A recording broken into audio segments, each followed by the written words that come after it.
got to stand in one spot. I think Alicia wants us to sit. Oh, I'm going to stand. She said I could stand. Be more comfortable. Dave Lewis.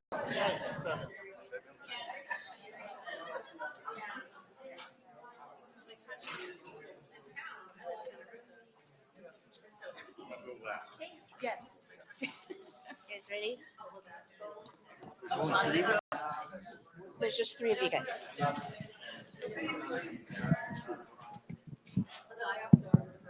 Okay.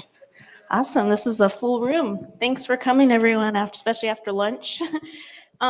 This is the GAP Management Tribal Perspective session. My name is Carrie Vera. I'm from the Tule River Tribe. I'm a member there, and I'm also the environmental director there, and also one of 3 Central Cal RTOC reps, which is kind of why I'm here. So this session came out of kind of an action item from the Central Cal group. We got a request from somebody we're always getting requests for GAP training, right? But this was a request for GAP training, but just, tips and tricks on managing multiple grants, managing our programs, building our programs. How can tribes be successful in that? Or what are some things that tribes have learned that have helped them do that? So that was probably about maybe a year ago. And so here we are. We put a panel together. I should be looking at my notes. The panel is of tribal managers that have worked for their tribal environmental department for a while, anywhere from 2.5 years to as much as 24 years. So collectively, about 40 years of experience that we have here to talk to you guys today. So the way we're going to run it, they're hiding behind me. You guys can go sit on your chairs. So here they are. I'm going to introduce them, and then we're going to have a question for each one of them. So we've got a new manager. She's been at it for a year and a half, and like I said, up to experience. So I'm going to get my notes on this. Oh, and let me back up. I also wanted to give a little bit of a shout out to Nina Hapner and Joanna Portillo. They are on standby if something happened with the panel, and I wanted to thank them for that. But one of the reasons I want to say that is because I want to one of the whole points of this is to point out the expertise, the experience that we have in tribal folks that are willing to share. And I've been in a lot of different GAP meetings, a lot of different workshops, and it just seems like when there's that tribal interaction, it's just so rich. And that's been kind of one of our goals, is to encourage that more. And there's a lot of tribal folks who are willing to share their knowledge, mentor, if you will. And so, thanks for you all for standing by. So our kind of newbie environmental director is Candy Asuncion. Hope I said that right. She's been working for the Tohon tribe for a year and a half in their environmental program. She's also a tribal member there. She's a student at Taft College, where she's pursuing her degree in biology. On her spare time, she's a committee member with ICWA and also a tribal representative with ICWA. She also works in tribal media communications on behalf of her tribe. So that's Candy. Thank you.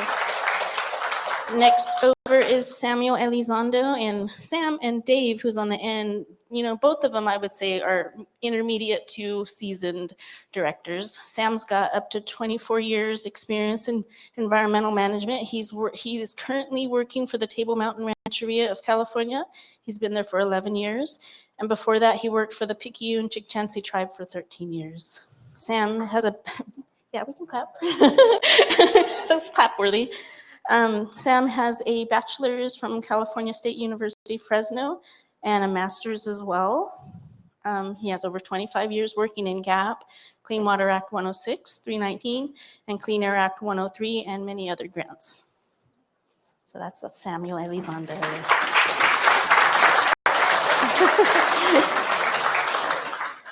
And last but not least, we have Dave Lewis. Dave Lewis is an enrolled member of the Yavapai Apache Nation. He began working for his tribe in 2010, 14 years ago, as the environmental specialist. In 2014, he became the manager of the newly developed environmental department. Where he established policies and operations for the department and created new positions that allowed it to improve and grow. Dave currently manages grants such as GAP, Clean Water Act 319, 106, and BIA Invasive Species Program. He's currently working on a tree and plant nursery and potentially a compost operation. So yeah.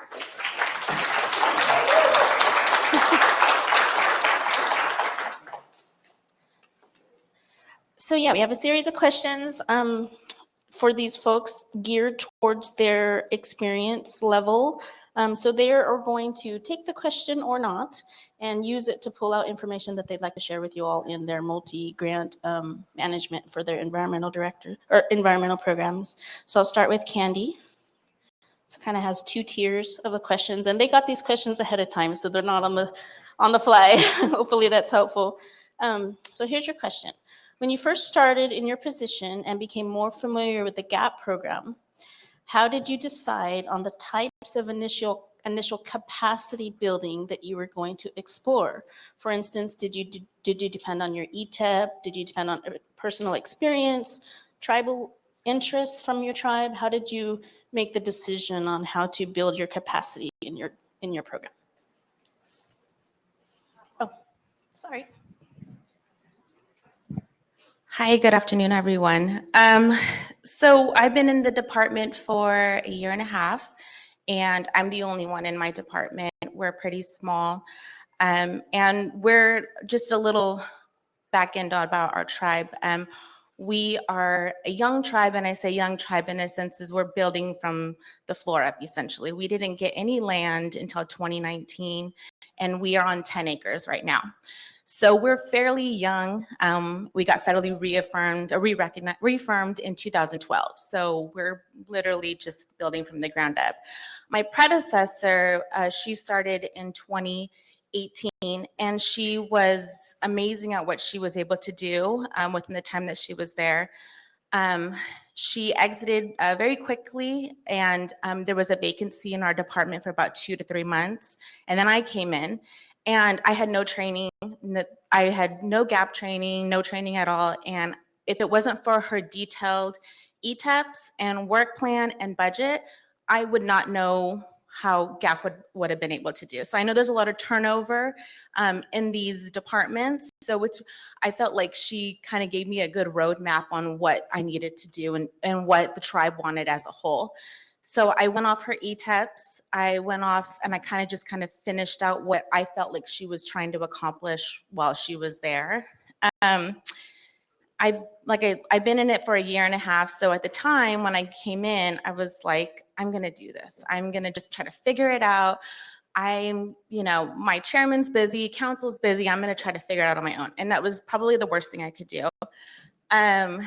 2 months into working, my mother, who was the chairwoman of the elder committee, said, hey, you're on our agenda.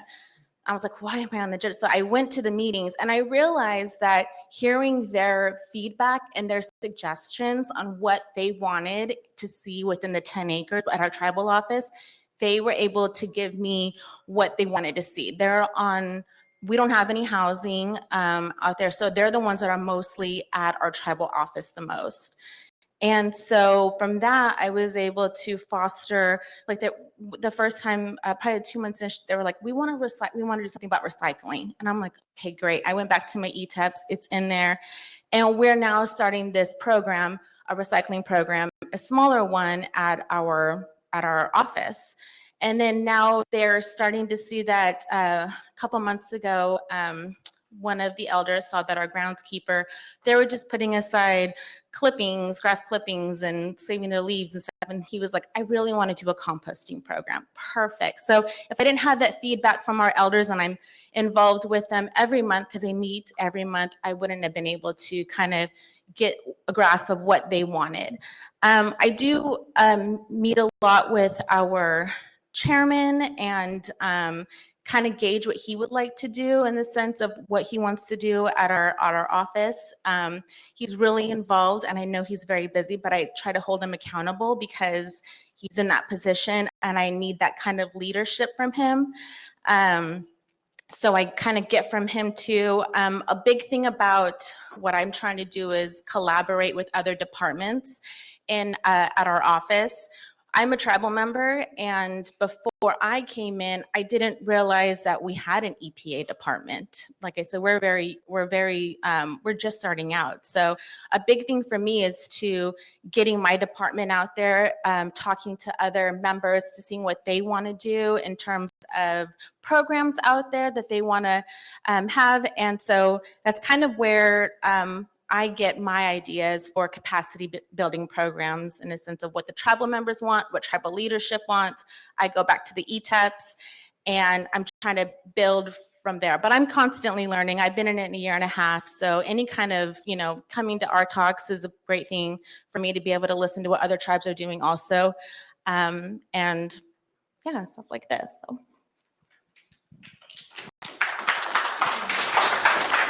Awesome. Thanks, Candy. And so I guess should have said this. So we'll save our questions for the end. So we'll let everybody speak first and then reserve the end for questions. So Sam is up. He's our mid to mature program. So Sam, as a mid-range program, having multiple staff and grants, how do you plan program growth? Or how do you decide which grants to go after for program growth? And how do you use your GAP dollars to grow your program? Okay, so let me divide that into two situations. There's one situation where you come into your tribe, you get hired, you've never had a GAP grant before, right? You're just thrown that packet from your tribal administrator, here, go do your own, go do about it, right? And then there's the second situation where you come in, you're kind of taking over an existing program, you may have some staff, you have a location already utilized. And I think that's the majority of us in this room, I think. So I'm going to focus on that because that kind of included us too. Like I said, I was at been in my tribe for a while. It's just me and another staff. There's two of us, but if we ever need like help with the labor and stuff like that, we have our public works department, other departments that kind of help us with that. They're still kind of paid by the tribe, but as far as our staff time, it's still grant. We're fully grant funded. We're the only department in the tribe that can say that. So when you're grant funded, we have a lot of support from the tribal council, right? So, it's grant funded, doesn't cost us anything. Okay, go for it, right? So it's still, we always go to them for support. Anyway, so with us, we have 1,000 acres. 2 people is enough to, what we do, we've done a lot of plans, climate changes, this and that.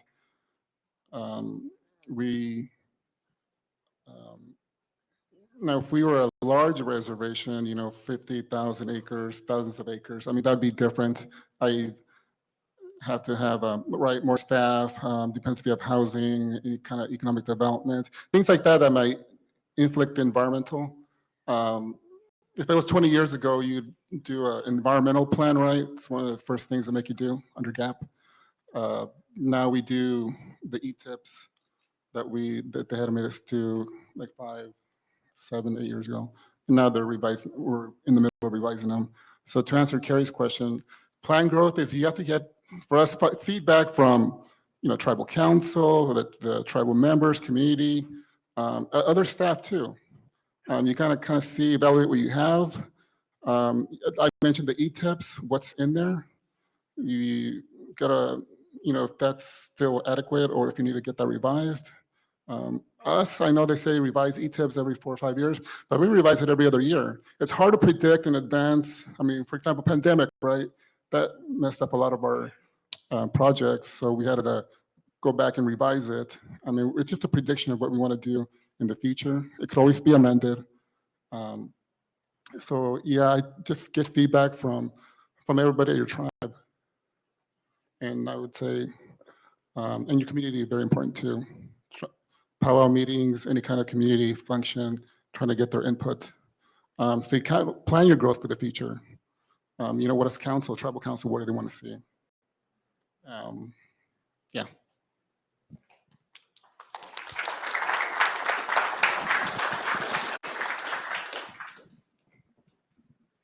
Blazing through this. And, just for the panel too, these are questions that actually I have to credit Mio for helping put these questions together, but they were made to pull things out of you. So if there's something you want to share that's not in the question, don't feel like, oh, I only have to answer Carrie's questions.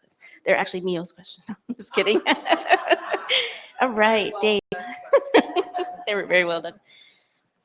As a mature program, as somebody who's been at it for a while and you have multiple grants and programs, how do you plan sustainability of your programs and how does GAP play into this? And I know you have more to add, so go for it.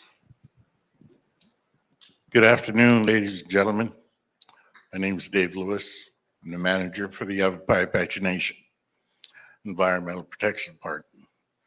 So as it was mentioned, we were established in 2014 by resolution through the tribal council. We established this department. Prior to that was the learning years, very difficult, very challenging. I don't have a background in environmental science. Basically, I'm a welder by trade. So it took a long time to figure it out, how to develop the work plan. So all I was under was a gap at the beginning. And then as time went by, I started looking at what was needed to put in there that the tribe needed. So even when we tried to do events, though, for the community, it was challenging to get their support, more importantly, their participation. A good example is we tried to do the inoperable vehicle thing. It was already in the work plan. And so I came in and tried to follow up and try to do that. We went out to all the communities. So for a lot of your tribes, you have one reservation, meaning you have one exterior boundary. We have several in the Verde Valley, from the northwest to the southeast. And so each one is its own reservation parcel. So that's a challenge in and of itself. We went to each resident, knocked on their door, asked them if they wanted to get rid of it. At the end of the day, over 400 vehicles we've seen, not one. It was like 100, what is that, 120? Something like that. Not one participant. So they're still there. So what we did was, the only way that I seen how a tribe can govern is by their own laws. And we didn't have any. Our tribe didn't have any laws. So I knew that was one of the things missing as far as being sustainable. So I found a consultant. He had prior experience in submitting an application for ANA ERE, very competitive grant, but it will help you to establish your laws. It was 3 phases, 3 2-year grant awards over the last 6-7 years of planning and development. First 2 years was to create the law. Second 2 years was compliance enforcement regulation. So now the department has regulatory authority. That's how we're sustainable. We did the second 2 years for community education because we found, and this is one of the bigger areas where I kind of learned a lot, was education outreach is critical. So you really have to have a good education outreach. That's how you become sustainable, because you need the support of your people in order for them to participate, be willing to be supportive. And so we've had multiple community meetings. We're still challenging. We're still being challenged to remove the inoperable vehicles. So we're still working on it. But now that was a multi-year project. It took many years to put that project together. We're done. Now we're looking at developing a compost nursery project to do the revegetation, the riparian restoration down at the river. So many of you tribes that do the riparian restoration, you remove the invasives, you revegetate with native, whatever, willow, cottonwood. What we didn't have was a tree. So we had to go buy it. Not very sustainable. Some of those trees were between 60, $100. That money that we had wouldn't go very far. So the idea was, well, let's create our own nursery. So we did. So the guys created a nursery, started growing trees, and they were very good at it. They picked it up really quick, and that is another area where you become sustainable as you invest the training, the information, and you support what it is that they need to do to get out there and do that work. Here's the most critical part. This department functions and is successful because of them, because of the staff. Not me. I'm not the one out there. Knees can't do the work anymore. And so I'm usually in the office. I get out there when I can, but you got to invest in your people, your staff, your department, and they're the ones that make these programs successful. And so the purpose of the nursery and the compost is we use the compost to grow the trees. We use it to revegetate the soil, prepare it for the trees that we're going to plant, but we're looking at doing large scale. So we're going to ramp up the production. We have a planning and development grant, 2 years, to create a plan to look at producing large amount of compost for sale. And then the tree nursery, same thing. There was a director, his name is Chase Choate, and he said, if you guys had 50 mesquite trees, I would have bought them yesterday. And so that was the idea. Okay, so we could sell them to Native American tribes doing the same work that we're doing, right? As a customer, we give you a discount, but the idea is to be competitive to sell trees on a large scale. So the tribal council gave us, so the little tree nursery we had a little half acre, went to an acre, and now we have 21 acres. So we got 21 acres. We're going to relocate the staff. We're going to be right on site. And so we have it's called the National Fish and Wildlife Foundation America the Beautiful Challenge. There's 5 categories. Category 1 is restoration. That's a 4-year grant period. It's up to $2 million, or maybe it's $4 million. And then category 2 is planning and development. That's what we applied for the compost nursery. There also is the BIA Tribal Climate Resilience Funding. There's funding in category 2 for implementation. And so we're going after that funding to build the facility. So we're going to relocate where we're at Camp Verde, and we're going to go up on that 21 acres. We're going to build our site. So we have our complex, the office complex, the maintenance shop, all the structures, and we'll be right there. And this is going to be a multi-year project that we're going to put together. So the ability to sustain yourself is to find out what it is that you can do for your tribe that'll help promote your people from the youth to the elders. So we're going to create a tribal youth education program. What that's going to do is it's going to teach the youth how their ancestors sustained themselves before all this was here. And so that, I think, is one way to bring in the youth, bring in the tribal elders, and teach the youth about how their people sustain themselves. And that is how you can achieve that. And in addition, we're going to be able to provide those kind of tribally sensitive species.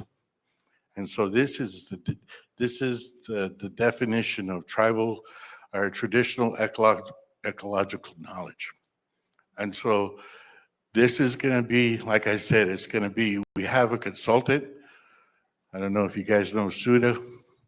She's a really terrific lady. It's called Indigenous Vision in Arizona, and they do education outreach, in particular with tribal youth. So she's been doing our education outreach this past year on the inoperable vehicle project. Now she's going to work on creating our tribal youth project. So this is always been a challenge from the very beginning. But if you have good ideas and you get the support of your leadership, because it starts with them, they didn't know whether or not they wanted to create their own environmental law. But I got the consultant that we hired to work with the Attorney General's office to convince the leadership it's the only way you can govern your land. People were dumping their waste on the river, in the washes, and if you don't have a way to stop them, it's just going to continue. And it had gone on like that for decades. So this is always critical to get the support of your leadership, and then they give the directive to go out there and accomplish what it is that's going to be always one priority. The biggest priority is it in the best interest of your people? And if it's not, then maybe you should look at doing something else. So that's what we always look at first. And so this work that we've accomplished, we've done the air quality studies. We've done a lot of studies on climate change. We've done a lot of, and now we're doing alternative solutions of using other types of water, rainwater harvesting. It's a no-brainer. Conservation and water reuse. So where the nursery is, we have affluent. So in the resolution, besides the 21 acres, they gave us use of the affluent for the operation. We're going to filter the water and then make sure that it's clean enough in case we have to try to produce something with the senior programs. So I was talking to one of their directors, and I was saying that we could grow you guys food, save you some money. Your produce, your vegetables, your fruit and vegetables, we could grow that in a nursery. And then we could bring the elders out and we could teach the children, and I think it would work pretty good. And so we're right by the river. We're in the Verde Valley. The Verde River is right next to us, about a half a mile away. And so we want to have events for the kids. Guys are good at kayaking, camping, different kind of activities. And I think it's a good way. The most important thing about our people that you might be experiencing right now is bringing our people together as a community. That's like vital to maintain the identity of who you are. Yeah, you can learn the language by yourself or as a group, but your culture, that's us. That's who we are. That's what makes us strong, is when we come together. And without that, then we cease to exist. So I hope that there's anybody out there who's beginning your GAP work plan or program. If you want to reach out, our tribe has always said we're willing to share the information, the work plans, the budget, how we do all of that, how we create the tribal environmental plan, and how we created these documents over the years. The integrated solid waste management plan, the integrated pesticide management plan, climate change adaptation plan. We've created all of those. So this it's taken us a long time. So I've been doing this for like 10 years now. I haven't been doing as long as Mio and some of these other directors, but we've gotten good information, networking, and it's always been, you know, a challenging, rewarding. Um, um, that's how you achieve your success. Thank you.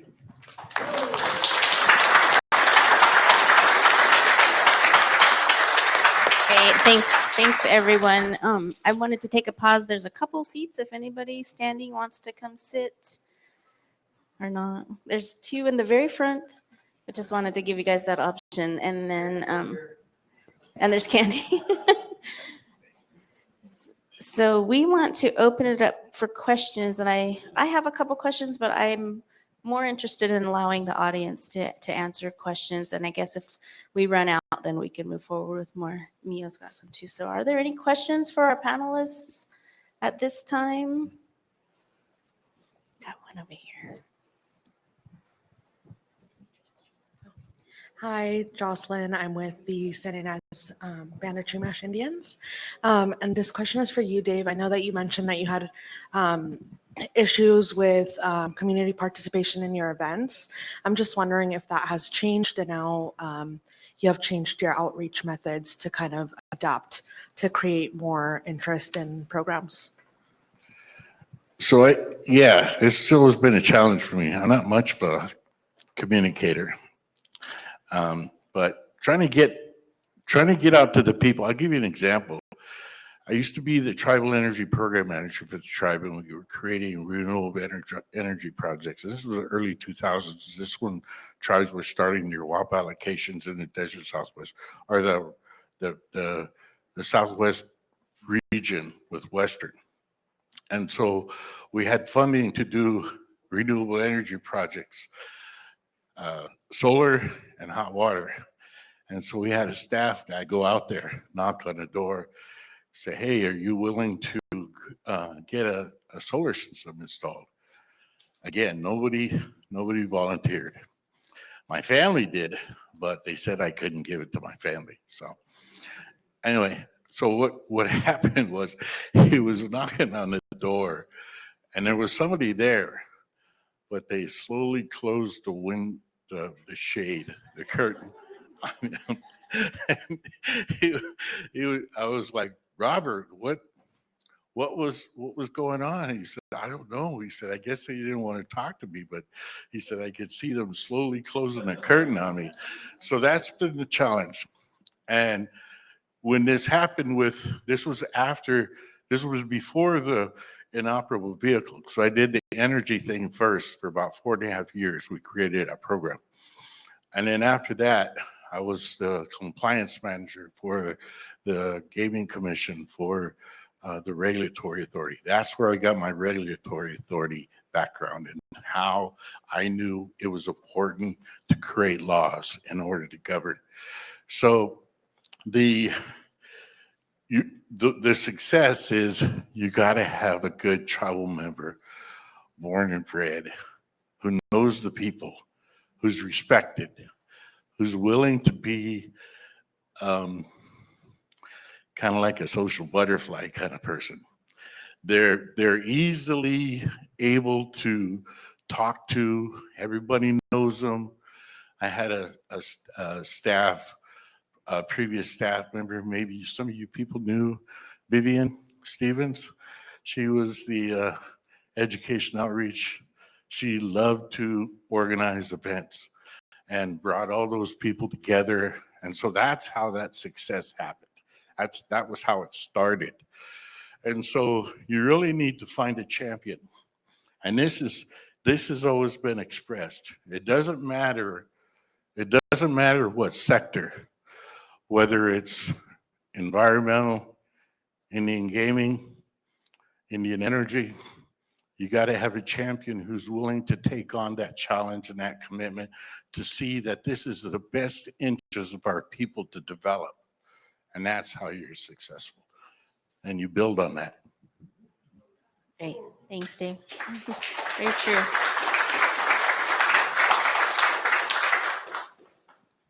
Any more questions?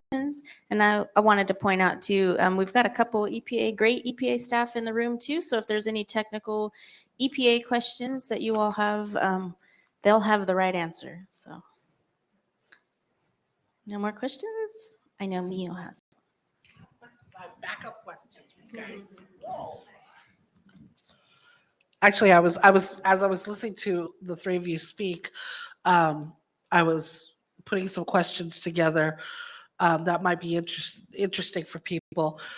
Candy, for you, I'm wondering, have you changed your ETEP since you've come into office, since you became an environmental director?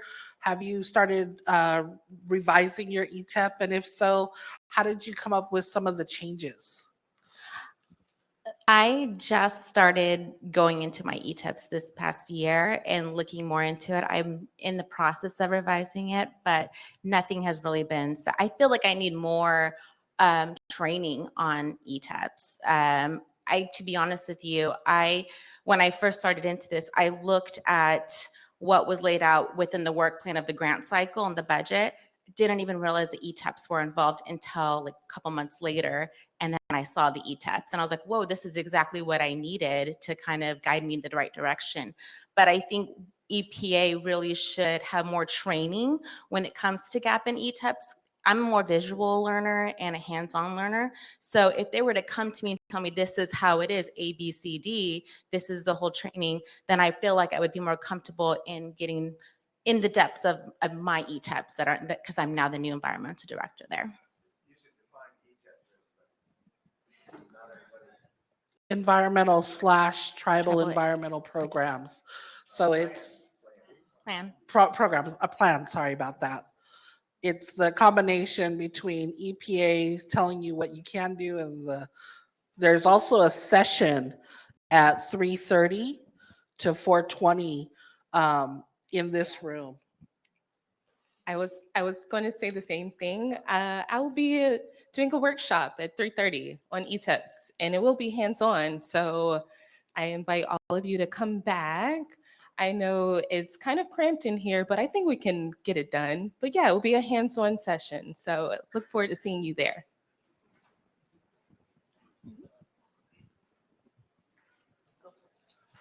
I have another question. This time I have a question for Samuel. So when you were talking about the fact that you have plans that are put together, climate change plans, solid waste plans.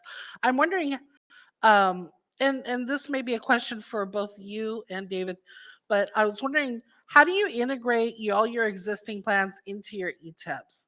How do you decide? Because a lot of times what I've seen over these years is that we get a lot of plans. They give us money to do small splurts of plans. And we have all these plans that are kind of like, they're like stars in the sky. They're out there. How do we start using those plans into your ETEPs? And how do you guys do that? Because both of you have had multiple faceted projects and programs, and you have multiple staff or have had multiple staff and programs. So how do you integrate your plans into your ETEPs and into your program so that you don't just have these things on a shelf, but you're actually using them within your GAP programs? All the plans we've done so far at the tribe, we've always gone back and revised them. Just because you do a climate adaptation plan, for example, you did it 4 years ago. I mean, that thing changed. You have more priorities, things on the reservation changed, maybe you added more land.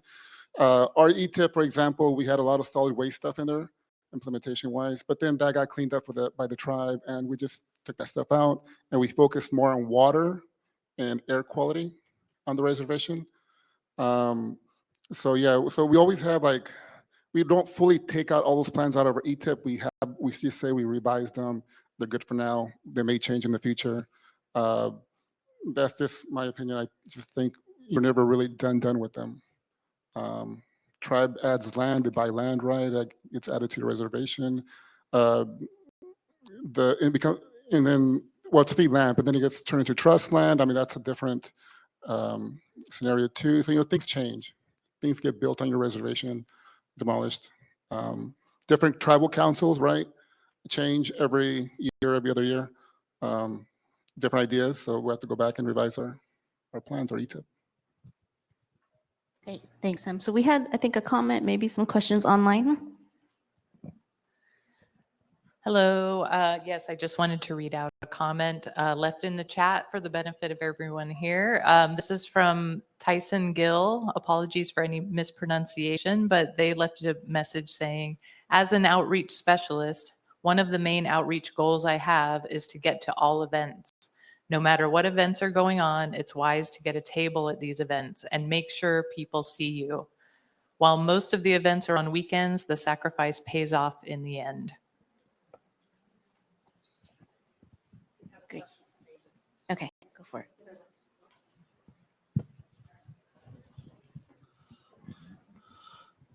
Since you guys aren't asking, I'll ask the hard questions here now. Actually, David, this is a real easy question. I want to know how you get your ideas. Do you have staff meetings within your program? How do you do your brainstorming? Because it sounds like you guys took a composting program, made it bigger into a larger, broader scale picture, and then said, oh, we could use a nursery. And I want to know, how did you connect those dots? Do you have brainstorming meetings with your staff? So the Environmental Protection Department has a monthly meeting every Tuesday. And so we come together, we give the latest updates. We talk about the plans and what they need to do for each program, whether it be GAP, 106, 319, 319 competitive last year. This year, the tribe was awarded the BIA invasive species grant. That's for 2 years, and that's for the guys. So they do the restoration. So they do removal, they revegetate, they monitor, and then they work on the nursery. And they're also going to start on the composting. So they come together. So the idea, basically, it was a consultant who said, you guys need a tree nursery. See if you can put that together. So that had we never even thought of that, well, yeah, let's try to grow our own. So it became very successful. So one of the guys, maybe you guys remember, he's a big guy, big, huge guy. His name was Jason Fulmer. He actually got elected last month. So he's on tribal council now. But anyway, he found this on YouTube. It's called the self-watering garden system. And they use a rain gutter, a series of them, and they're all connected. So they have a water tank. It's got the float, like the little tiny float, not the big one like you have in the restroom, but it controls the water. So it's gravity fed, right? So these guys, Donnie and Thomas is in the back over there hiding out. And then Genevieve Bates and her sister, Jessica Russell, they're the supervisor and a specialist. So they put this together, and it works actually very, very well. The water is wicked up from the bottom. So you drill a hole, you put this cup in there, and it sucks the water up into the 5-gallon, and you can grow trees. So it works very good. But now we're going large scale. Now we're going to look at, we got a biologist, his name is Stu Tuttle. He used to work with NRCS, so he has good ideas on how to get this stuff done. So that's what I found to be the most successful way. I'm not an environmental guy, right? Well, I am now, but I wasn't, right? I'm a welder by trade. So the success that we achieved was from the consultants. We got a hydrologist, we got a biologist, we got lawyers, we got climate change consultant. You guys might know Andrea. She's been doing our climate change work. She completed our climate change adaptation. She did the risk and vulnerability assessment, surface water strategies, and now she completed our climate change. It takes years to get this stuff done, right? But The consultants are the ones who create this. I'm not a lawyer. I don't know how to create a law. But with her, the consultant, her name is Anne Mariah from Canyon Country Consulting in Flagstaff. So she created her laws with the Attorney General's office. Took them years, right? They just completed the surface water. That took about 6 years to complete that. That's how long it took for them to go through, because they're going through there. So that's how they've been able to just build on those ideas. So we come together. We use their ideas. This wasn't my idea about the grain water thing. That was theirs. So now Vivian was the one who was doing the inspection for pesticides. Now Donnie, and I didn't know this, he's creating a training manual. So that's going to be part of what we're incorporating into our GAP. So your staff is the biggest surprise that I've learned over the years is what talents the staff possess. There was a air quality training earlier this year that these guys went to, and they created one of the most, it was beautiful, like a flyer type thing. And that was awesome. So it really helps to, again, like you said, whoever said it, let your people do the work. And so one of the things I would encourage when I would present to the EPA, they kind of frowned on the consultant thing. But they can, because they're the experts, they come in, they develop, and they put it together, whatever that documentation is, right? We can learn how to manage our programs, right? But they come in and they create it for us, right? They create the monitoring plan, they create the wetland plan, they create the climate change adaptation plan. All these plans can't accomplish it without it. And then the overarching plan is the tribal environmental plan. And so these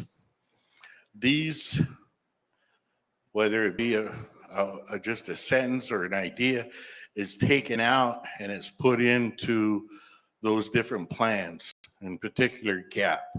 And that's how we create the GAP work plan. Basically, it's copy and paste because it's already been created years before, right? So we're 2025.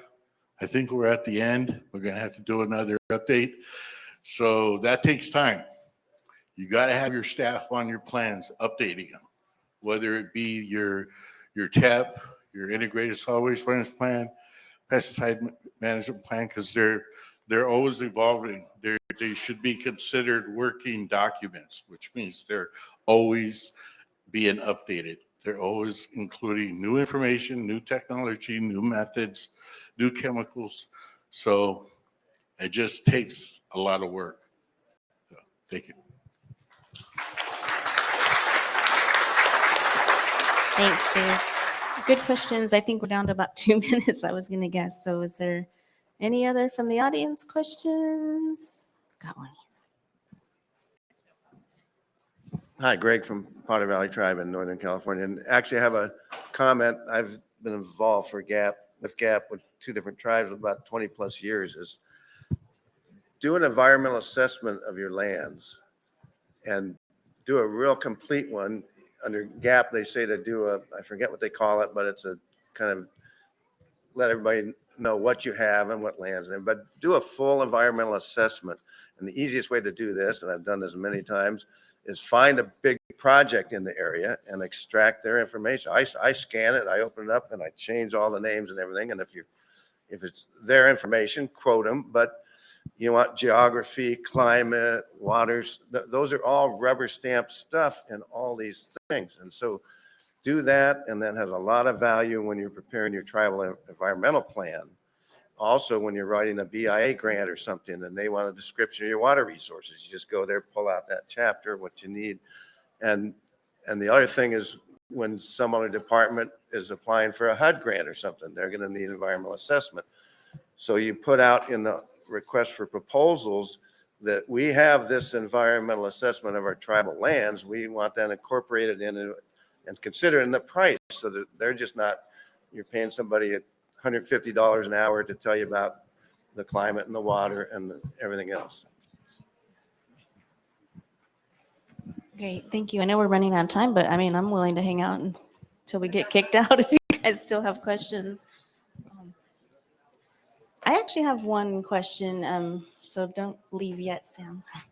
That kind of keeps up, because I know, we were talking about being fully funded, your department being funded fully by grants, which I think some of us like to brag about that as well. But with that comes juggling of multiple sources. So I think one thing we talk about is like, how do you stay organized? Like, how do you keep all that organized? Are there any, tips that you've come across that seem to work well on keeping your multi-grants organized?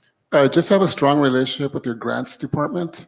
They know what grants are out there. There's a lot of, I think our tribe, we have some software that enables us to have all the grants that come out, not just tribal ones, but a lot of the private ones too. I mean, state, and then, some of them are ongoing, some of them are competitive. And with grants, always start with the less competitive ones, right? You want the ones that get funded every year, start with those, and less competitive of the ones you probably apply for. I say work with your grants department. Okay, great. I think we have to get out so that they can set up for the next one. So thank you, everybody, for your listening. Everybody stayed. Thank you. Good job. You did great.